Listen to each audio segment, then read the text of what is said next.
فلاں بستی میں ایک کتب کی ضرورت ہے، ایک ولی کی ضرورت ہے، ہمیں ولی چاہیے. تو شیخ عبدالقادر جیلانی کہتے ہیں کہ ولی کے لیے اگر ولی چاہیے تو صبح آنا پڑے گا، صبح آؤ تمہیں ولی دے دیا جائے گا. تو خضر علیہ السلام کہتے ہیں کہ عبدالقادر اگر وہ بستی ہلاک ہو گئی، اگر وہ بستی تباہ ہو گیا تو اس کے ذمہ دار آپ ہوں گے. تو شیخ عبدالقادر جیلانی فرماتے ہیں، بڑے پیر فرماتے ہیں کہ میں ذمہ داری نہیں لینا چاہتا ہوں، اس لیے مجھے ولی چاہیے، کتب چاہیے. تو میرے حجرے میں میرے چرپائی کے اندر ایک کتب لیٹا ہوا ہے، اسے اٹھا کر کے لے جاؤ. اللہ اکبر. خضر علیہ السلام گئے، جانے کے بعد آپ نے قاعدے سے پہلے سلام کیا، السلام علیکم. چور نے جواب دیا، دینے کے بعد کہا کہ حضور باہر نکلیے.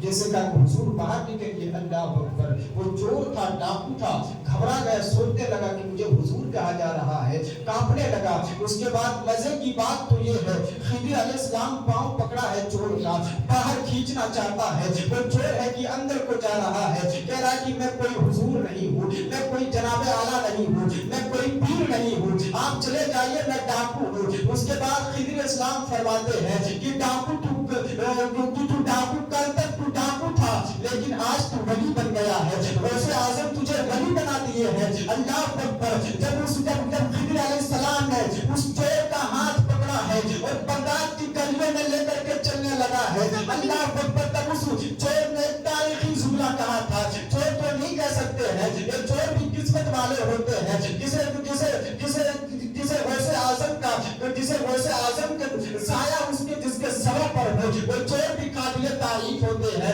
اللہ اکبر. جب خضر علیہ السلام اسے بغداد کی گلیوں سے لے کر کے جا رہے تھے، اس چور نے تاریخی جملہ کہا تھا کہ لوگوں. اس کے بعد اس چور نے بغداد پاک کی دربار کی طرف دیکھ کر کے کہا تھا کہ لوگوں، اس بابا کا دامن کبھی بھی مت چھوڑنا، کیونکہ جو چوروں کو اتنا نوازتا ہے وہ اپنوں کو کتنا نوازتا ہوگا. کتنا نوازتا ہے وہ اپنوں کو کتنا نوازتا ہوگا. اسی لیے مر جانا لیکن غوث اعظم کا 11ویں شریف منانا مت چھوڑنا. مر جانا زندگی میں ایسا نہیں کہ آپ کے پاس 11,000 ہو تبھی آپ 11ویں شریف منائیے، ایسا نہیں کہ آپ کے پاس 11 لاکھ ہو تبھی 11ویں شریف منائیے.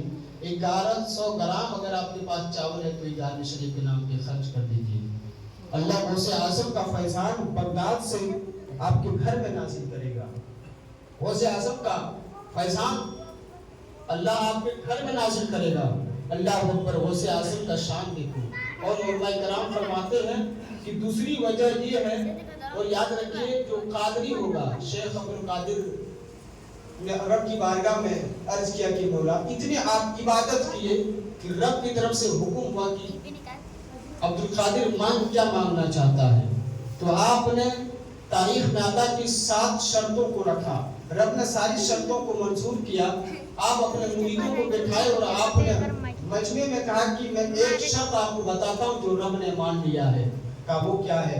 تو شیخ عبدالقادر جیلانی کہتے ہیں کہ وہ یہ ہے کہ رب نے وعدہ کیا ہے کہ اس وقت تک جو قادری ہوگا، جو میرا مرید ہوگا، مجھے ماننے والا ہوگا، اللہ اس وقت تک موت نہیں دے گا جب تک کہ وہ توبہ نہ کر لے گا، جب تک کہ اسے توبہ کی توفیق نہ دے دے گا اللہ اسے موت نہیں دے گا.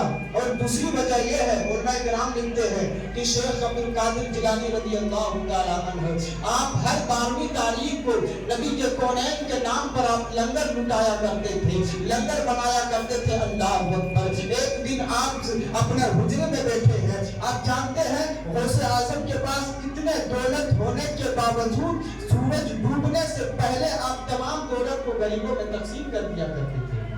جو بھی جبہ پہنتے تھے آپ صبح پہنے ہیں، سورج ڈوبنے سے پہلے اس جبہ کو کسی غریب کو